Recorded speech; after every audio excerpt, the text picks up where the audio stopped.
Et bonjour à tous, c'est Lixiz et aujourd'hui on se retrouve pour une vidéo update de mon deck Dragon Blanc aux yeux bleus. Donc ça fait déjà, je crois que ça fait un mois que j'avais sorti le deck Dragon Blanc aux yeux bleus sans compétition.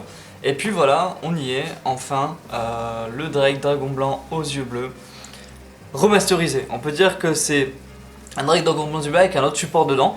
Donc est-ce que c'est compétitif un peu plus que le précédent deck, c'est sûr, hein, je pense que voilà, on a un peu de naïveté, mais c'est pas grave, voilà, il est un petit peu plus compétitif, on arrive à sortir des meilleurs tours et avoir un petit deck un peu plus compliqué. Donc je vais vous le présenter maintenant, après une petite intro.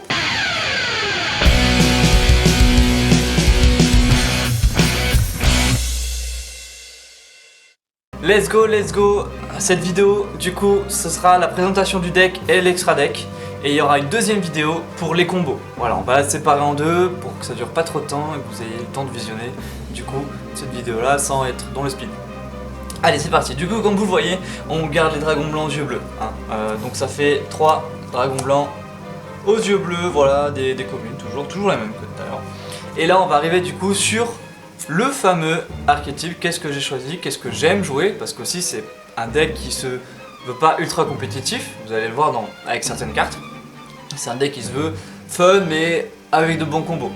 Et bien on va jouer Crusadia du coup, avec 3 Maximus, 3 Draco. Draco qui nous permet aussi après d'aller link LP ou Pisty selon le choix pour engager des combos. On va jouer du coup Arborea et Réclusia. Pourquoi j'ai pas mis l'Onida? Je pense que c'est pas nécessaire. Ça après ça va être vu avec mes différentes parties, avec mes différents tournois, avec les différents duels que je vais pouvoir faire. Je pense que là on est bien, on est sur 9 plus 1, je vais vous montrer pourquoi tout à l'heure. Donc les Crusadia qui permet en fait de s'invoquer spécialement dans une zone monstre linkée par un monstre lien. Donc une flèche, un Crusadia qui arrive, ça permet de faire pas mal de combos. Après du coup toujours la transaction. Transaction pour les monstres niveau 8, on en a un petit peu moins qu'avant, mais on en a toujours, ça sert. Donc en 3, obligatoire. Avec la mélodie du réveil du dragon, toujours défausser 1 pour avoir 2 dragons, super bien. Si en plus on peut défausser une pierre pour avoir un dragon blanc yeux bleus, même si ça s'annule, c'est cool. Donc toujours en 3, moi j'adhère sur ce point là. Nous avons après deux alternatifs. Par rapport à l'autre deck, il y en avait un en moins. Là, maintenant. Pourquoi? Parce que je trouve qu'il brique un peu. Donc briquer, ça veut dire que si on a une carte en main et qu'on ne peut pas l'utiliser, voilà, sur 5 cartes, ça va très vite. Donc je l'ai mis en 2. J'hésite à le mettre en 1. Mais avec les cartes que je joue actuellement, je pense qu'en 2 c'est cool. Si je devais jouer vachement plus compétitif, je pense que j'en enlèverais un. Voilà, tout simplement. Donc voilà, en plus il est super beau, enfin il est goldé. Donc je le garde pour l'instant, je m'amuse bien avec. Si vraiment je vois que ça patine, je ferai une update. Après on va jouer avec une carte super importante, le Dragon Galaxy Spiral, ce qui permet en fait que tous les monstres sur le terrain passent niveau 8. Donc ça, c'est pas mal, parce qu'en plus, on va faire beaucoup de summon spécial, donc ça va me permettre d'avoir des Xyz, tout simplement. Voilà, c'est fait pour ça. Je l'ai pas mis à 3 parce que l'effet peut se faire une fois par tour et nous on veut vraiment, pendant le tour, dégommer l'adversaire, mettre un board qui tue ça, tout simplement. Donc voilà, 2 spirales. Après on a la petite surprise, je pense, le roi des marais. Le roi des marais qui va servir du coup à faire une polymérisation, à l'avoir en main ou à remplacer un matériel. Donc ça après c'est mon deck un petit peu plus fun. Si à un moment donné je veux le passer vraiment compétitif, je l'enlève et je mets autre chose. Ça je le sais. Pour l'instant c'est pas vraiment ce que je cherche. Donc voilà, on est sur du semi, je sais pas trop où je vais, donc je reste comme ça pour l'instant. Voilà.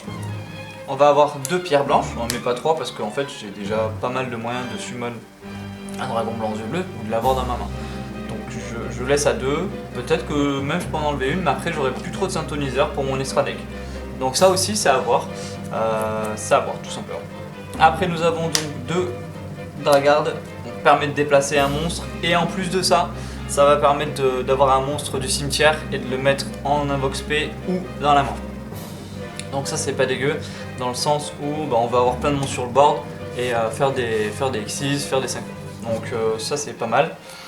Et en plus c'est un effet continu, donc s'il ne pète pas on peut le refaire une deuxième fois. On peut refaire une deuxième fois, je crois que c'est fait de summon spé qu'on fait une deuxième fois. Je vais juste regarder. Tac, tac, non, c'est le fait de déplacer le monstre, pardon. Donc c'est cool, ça permet de faire de bons combos avec les nids. En suivant, on a le retour des grands dragons en 2. Donc là aussi, j'hésite à le mettre en 1. Mais n'empêche, si à un moment donné j'ai un dragon que je veux le sortir en T2, qu'il me faut pour Phoenix 6, tout ça, je peux facilement le mettre sur le terrain. Donc voilà, j'hésite aussi à le virer, ça dépendra de l'expérience que je vais avoir. Après nous avons du coup la créature ultime de destruction, une carte piège, les seules cartes pièges que je vais avoir dans le deck. Elles vont servir à protéger mon alternative aux yeux bleus et tout autre dragon blanc aux yeux bleus que je vais avoir sur le terrain, au cas où je joue contre des decks contrôle, au cas où il vient à ce que mes monstres se détruisent. Voilà, ça permet ça. En plus, je pense que je peux le piocher, voilà, dans pas mal de cas. Pour moi, c'est un test. Voilà, je l'ai pas encore joué, donc c'est un test. Donc je l'ai en 3 au cas où, mais je pense qu'en 2 ça suffit. Après, on va avoir le dragon sombre métallique aux yeux rouges qui permet en fait d'invoquer de la main ou du cimetière un monstre dragon. Donc là aussi, on pète le board. Après, un monster reborn, toujours utile. Donc moi, je le garde jusqu'à que je trouve mieux. Pour l'instant, j'ai pas mieux. Le fameux renfort de l'armée qui va amener du coup une Arbora Crusadia. Donc je préfère avoir ça que l'Onidas.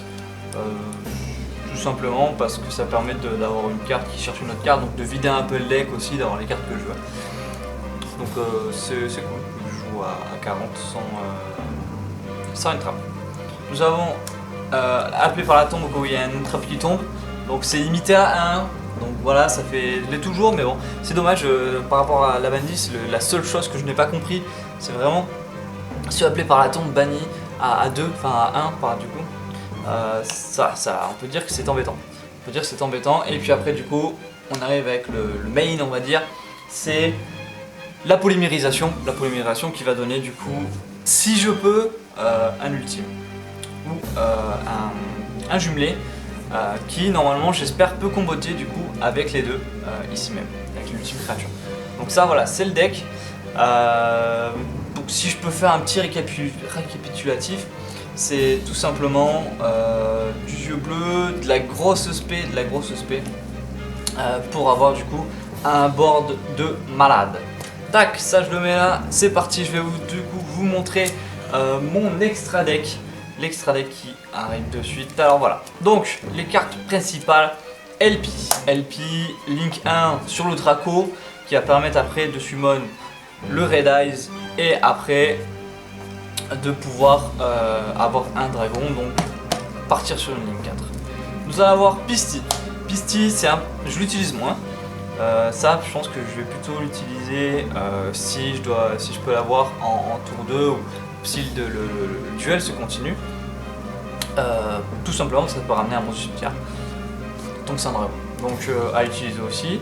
Linkuriboh, au cas où j'arrive pas à trouver une target sur ma T1, ça me permet de prendre un dragon blanc et de voir ce que je peux faire.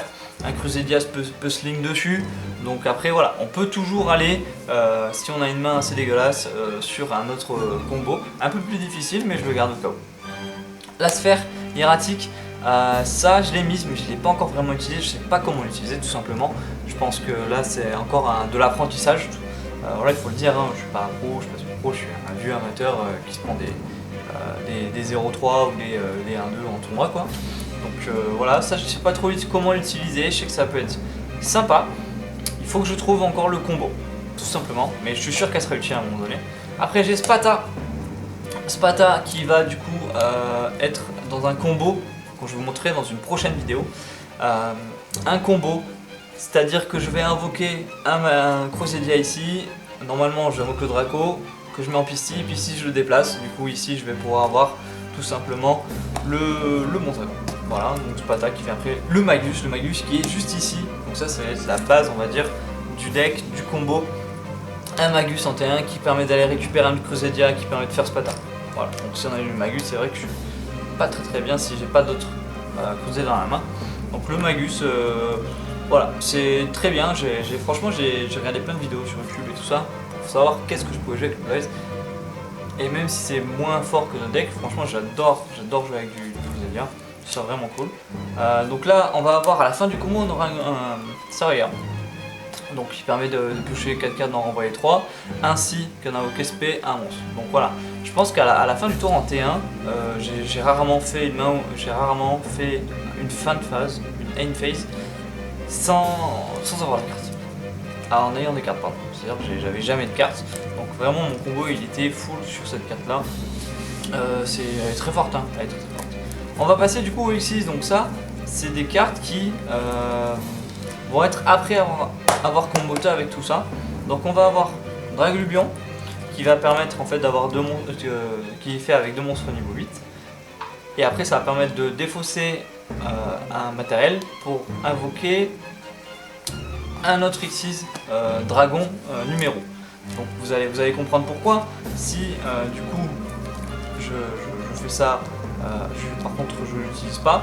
D'abord je vais essayer d'avoir le numéro 38 qui permet d'allumer une carte magique, d'avoir au moins une petite negate pour éviter, que l'adversaire puisse faire un bait, tout ça. Et après hop, je mets Draglubion. Je vais utiliser généralement le numéro 107 comme matériel. Et après ça va me permettre d'invoquer soit le C107 qui va me permettre d'avoir déjà un monstre à 4500 d'attaque. Et puis si il arrive à tenir jusqu'en T2, d'annuler tous les effets et de cartes, de magie, de piège de mon adversaire en T2. Donc normalement il passe pas. Ou sinon, plus brutal on va dire, ou en T2 si j'arrive à le caler, le numéro 100. Le numéro 100 qui permet en fait de détacher un matériel et d'augmenter son attaque fois le nombre d'étoiles X6 qu'il y a sur le terrain, et ça compte les matériels. Donc il y a des moments où je peux être à 10, 11 000, donc si ça passe, c'est OT, tout simplement. Après du coup j'ai conservé les deux synchro, donc ça que j'utilise moins, donc je pense aussi peut-être à les virer. Mais voilà, il faut que je continue à jouer, c'est ce qui va me permettre de comprendre comment je peux faire un board équilibré. Ici ça va me permettre de negate une magie, non, c'était un effet du cimetière. Voilà, et après negate pour hop, cibler celui-ci pour éviter que mes dragons soient touchés. Après du coup nous avons le jumelé, donc qui va permettre tout simplement, ça c'est un recours au cas où je peux pas faire autre chose, car il n'y a pas besoin de polymérisation. Mais ça va permettre d'avoir un bon board et d'avoir une battle phase au cas où qui est pas mal. Et puis après, le entre guillemets main monster, ça va être l'alternatif aux yeux bleus, donc avec l'ultime création de la destruction qui ne sera affecté par rien du tout, à part bien évidemment l'attaque adverse. Donc si le monstre a plus de 4500 d'attaque, ce qui est rare mais ce qui est possible, c'est le monstre qui ne pourra pas être abattu, je pense, tout simplement. Voilà, donc ça c'est le deck que j'ai actuellement. J'espère que ça vous a plu. Dites-moi en commentaire si ça vous plaît. Dites-moi en commentaire comment je peux améliorer mon deck si vous avez de l'expérience. Posez-moi les questions que vous voulez. N'hésitez pas à liker, à smash le bouton abonné. Et on se retrouve pour une prochaine vidéo pour le combo. Merci à tous. Bye.